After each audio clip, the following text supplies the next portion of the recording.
السلام عليكم ورحمة الله وبركاته.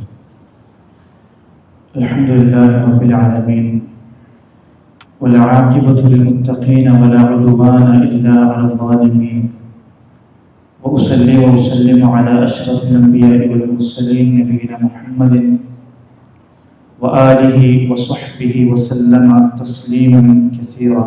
أما بعد، يا أيها الناس اتقوا الله عباد الله.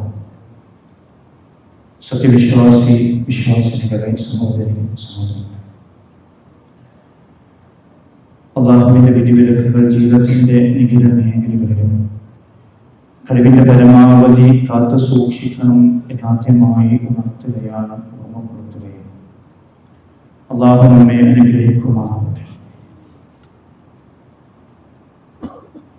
ഒരു മനുഷ്യൻ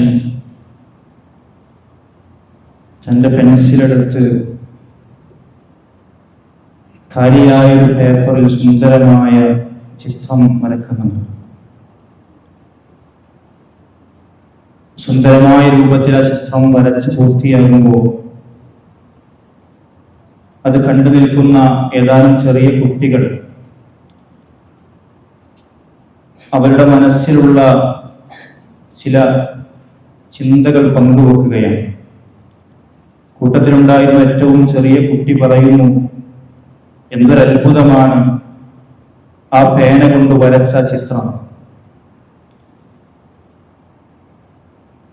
അവനേക്കാൾ അല്പം മുതിർന്ന കുട്ടി അതിനെ തിരുത്തിക്കൊണ്ട് പറയുന്നുണ്ട്, അല്ല, പേനയല്ല, പേന പിടിച്ച ആ വിരലിൽ നിന്നാണ് ഇത്ര സുന്ദരമായ ചിത്രമുണ്ടായത് എന്നാണ്. അവരെക്കാൾ മുതിർന്ന മൂന്നാമൻ പറയുന്നുണ്ട്, രണ്ടുമല്ല, ആ പേനയോ വിരലോ അല്ല ആ ചിത്രത്തെ ഇത്ര മനോഹരമാക്കിയത്, മറിച്ച് ആ ചിത്രം വരച്ച വ്യക്തിയുടെ കൈകളാണ് ആ ചിത്രത്തെ ഇത്ര മനോഹരമാക്കിയത് എന്ന് ആ കുട്ടി തന്റെ മനസ്സിലുണ്ടായ ചിന്ത പങ്കുവെക്കുകയാണ്. മൂന്നുപേരും പറയുന്ന ആ ചിന്തകൾക്ക് ഒരു ഉത്തരം കിട്ടാൻ ഒരു പണ്ഡിതന്റെ അരികിലേക്ക്, നേതാവിന്റെ അരികിലേക്ക് കടന്നു ചെന്നുകൊണ്ട് അവർ അവരുടേതായ ആശയങ്ങൾ പങ്കുവെക്കുന്നു. ആ നേതാവ് അതിനുള്ള മറുപടിയായി പറയുന്നുണ്ട്, നിങ്ങളൊന്നും പറഞ്ഞത് യഥാർത്ഥത്തിൽ ശരിയല്ല. ആ ചിത്രത്തെ ഇത്രമേൽ മനോഹരമാക്കിയത് ആ പേനയോ അതല്ലെങ്കിൽ അവന്റെ വിരലുകളോ കൈകളോ ഒന്നുമല്ല, മറിച്ച് അതിനു പിന്നിലൊരു മനുഷ്യനുണ്ട്.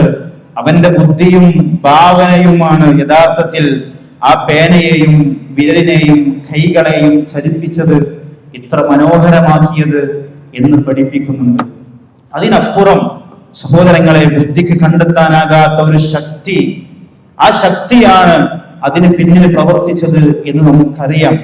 അതിനൊരു സൃഷ്ടാവുണ്ട് എന്ന പോലെ ഇത്ര മനോഹരമാക്കിയ ഈ പ്രപഞ്ചത്തിന് പിന്നിലും ഒരു സൃഷ്ടാവുണ്ട് എന്ന് കൃത്യമായി നമ്മൾ ഓരോരുത്തരും കൃത്യമായി ഉൾക്കൊള്ളേണ്ടതുണ്ട്. ഏതൊന്നിന് പിന്നിലും, ഒരു സൃഷ്ടിക്ക് പിന്നിലും സൃഷ്ടാവുണ്ട് എന്ന പോലെ ഈ സുന്ദരമായ പ്രപഞ്ചത്തെ അല്ലാഹു സുബ്ഹാനഹു വ തആലയാണ് സംവിധാനിച്ചത് എന്ന് ഏതൊരു മനുഷ്യനും ബുദ്ധി കൊടുത്താലോചിച്ചാൽ ബോധ്യമാകുന്ന യാഥാർത്ഥ്യമാണ്.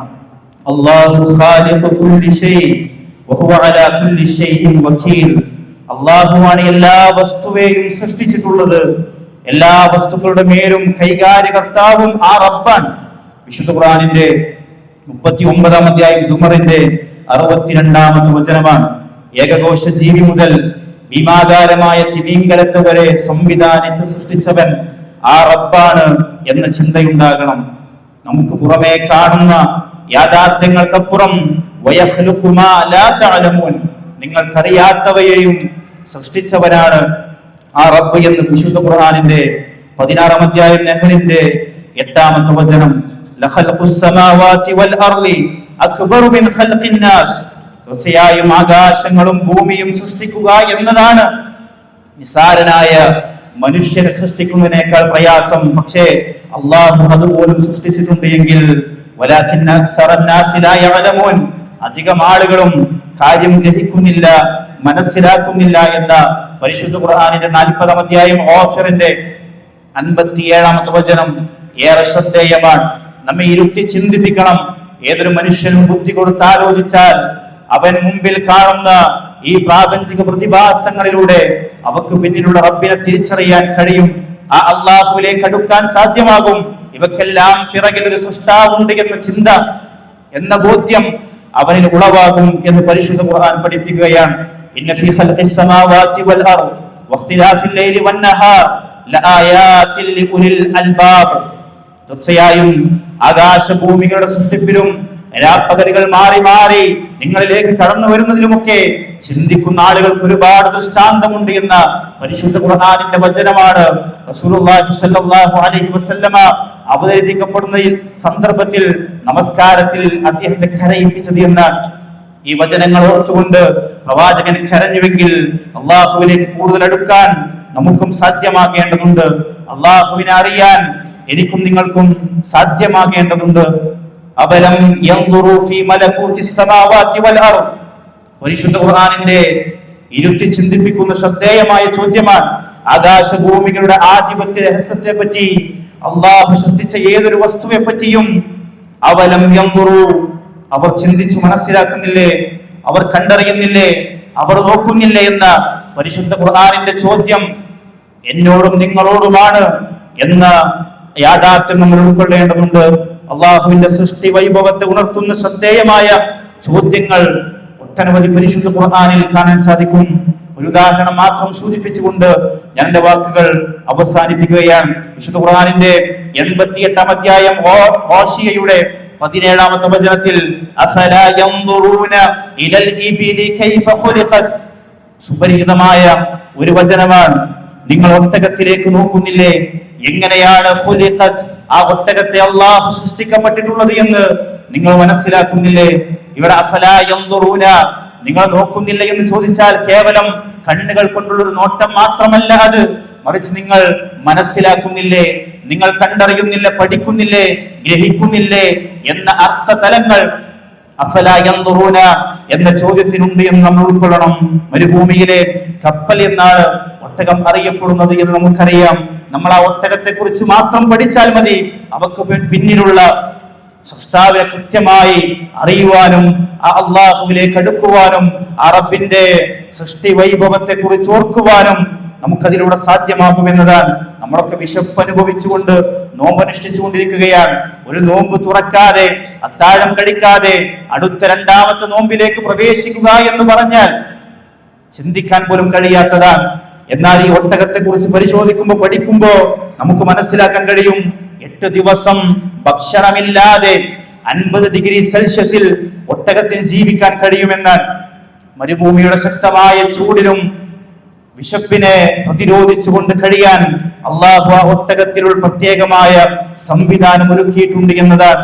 സ്വന്തം ഭാരത്തിന്റെ 1/3 വെള്ളം കുടിക്കാൻ വളരെ കുറഞ്ഞ സമയം മതി ഒട്ടകത്തിനെന്നാൽ 150 കിലോയുള്ള ഒട്ടകത്തിന് 50 കിലോ 50 ലിറ്റർ വെള്ളം കുടിക്കാൻ വളരെ വേഗത്തിൽ സാധ്യമാകും. കുറഞ്ഞ സമയം മതി സ്വന്തം ഭാരത്തിന്റെ 1/3 വെള്ളം കുടിക്കാൻ എന്നാൽ. മാത്രമല്ല ഒറ്റ വലിക്ക് 130 ലിറ്റർ വെള്ളം വരെ അകത്താക്കാൻ ഒട്ടകത്തിന് സാധ്യമാകുന്നുണ്ട് എന്ന് പറയുമ്പോൾ തീർന്നില്ല.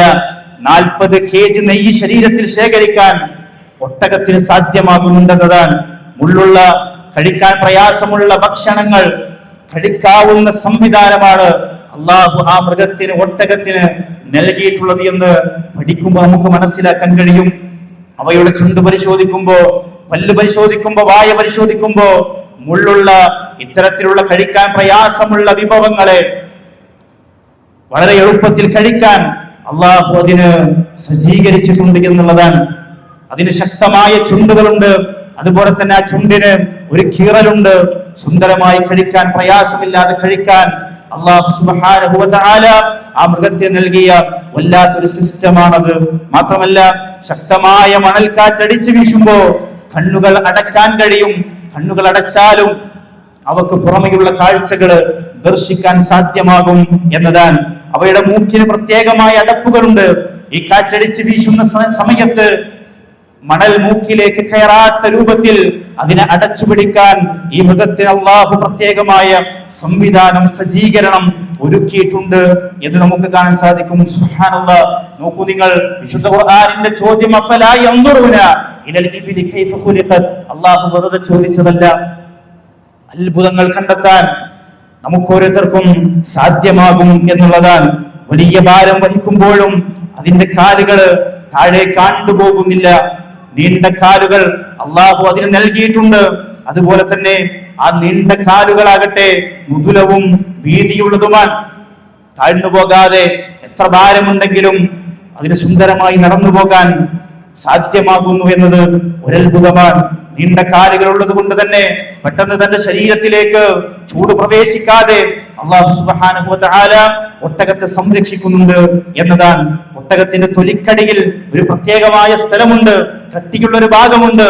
അത് കിടക്കുന്ന വേളയിൽ മരുഭൂമിയുടെ ചൂട് അതിനെ ആഗിരണം ചെയ്യുകയില്ല, അതിനെ പ്രയാസപ്പെടുത്തുകയില്ല.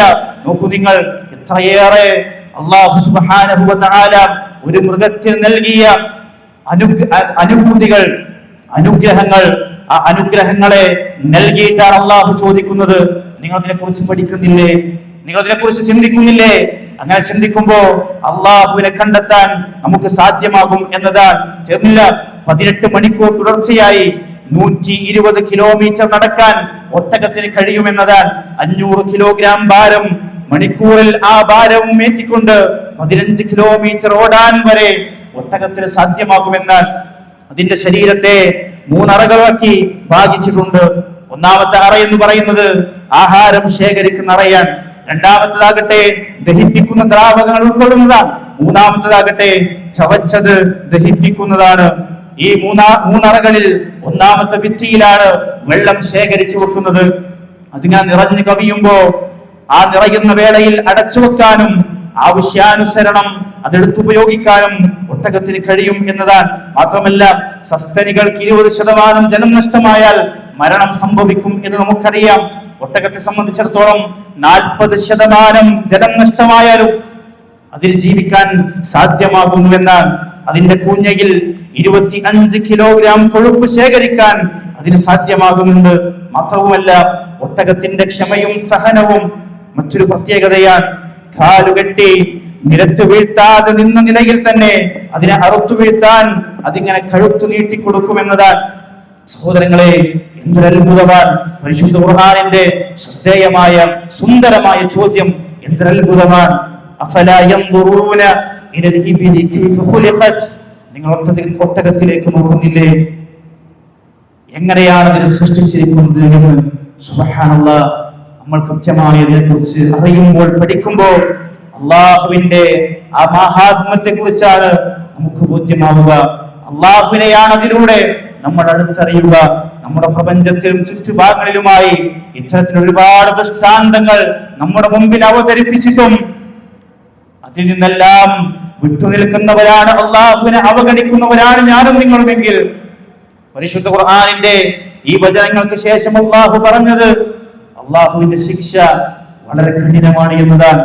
അള്ളാഹുവിനെ തിരിച്ചറിയാൻ ഒരുപാട് ഉപമകൾ, ഉദാഹരണങ്ങൾ, ദൃഷ്ടാന്തങ്ങൾ നമ്മുടെ മുമ്പിൽ അള്ളാഹു സമർപ്പിച്ചിട്ടും അവയിൽ നിന്ന് പാഠം ഉൾക്കൊള്ളാത്തവരായി നമ്മൾ മാറിക്കൂടാ. അള്ളാഹുവിലേക്ക് അടുക്കാൻ, അള്ളാഹുവിലേക്ക് കൂടുതലായി കൈകൾ ഉയർത്താൻ നമ്മൾ ഓരോരുത്തരും ശ്രദ്ധിക്കേണ്ടതുണ്ട്. പ്രത്യേകിച്ച് പരിശുദ്ധ റമദാനിത വിട പറയാനിരിക്കുകയാണ്. വിട പറയുന്നതിന് മുമ്പേ നമ്മുടെ പാപങ്ങൾ അള്ളാഹുവിന്റെ മുമ്പിൽ ഏറ്റുപറഞ്ഞുകൊണ്ട് പശ്ചാത്തപിച്ചു മടങ്ങാൻ എനിക്കും നിങ്ങൾക്കും കഴിയണം. അള്ളാഹുവിലേക്ക് കൂടുതലായി നമ്മൾ അടുക്കുക. ദിക്റുള്ള, അള്ളാഹുവിനെ ഓർക്കുന്ന ഒരു മനസ്സ് ഈ റമദാനിലൂടെ നമ്മൾ ആർജിക്കുക. അത് റമദാനിൽ മാത്രമല്ല, റമദാനിന് ശേഷവും തുടരാൻ എനിക്കും നിങ്ങൾക്കും സാധ്യമാകേണ്ടതുണ്ട്. അള്ളാഹു നമ്മെ അനുഗ്രഹിക്കുമാറാവട്ടെ. വആഖിറു ദഅവാനാ അനിൽ ഹംദുലില്ലാഹി റബ്ബിൽ ആലമീൻ. അസ്സലാമു അലൈക്കും വറഹ്മത്തുള്ളാഹി വബറകാതുഹു.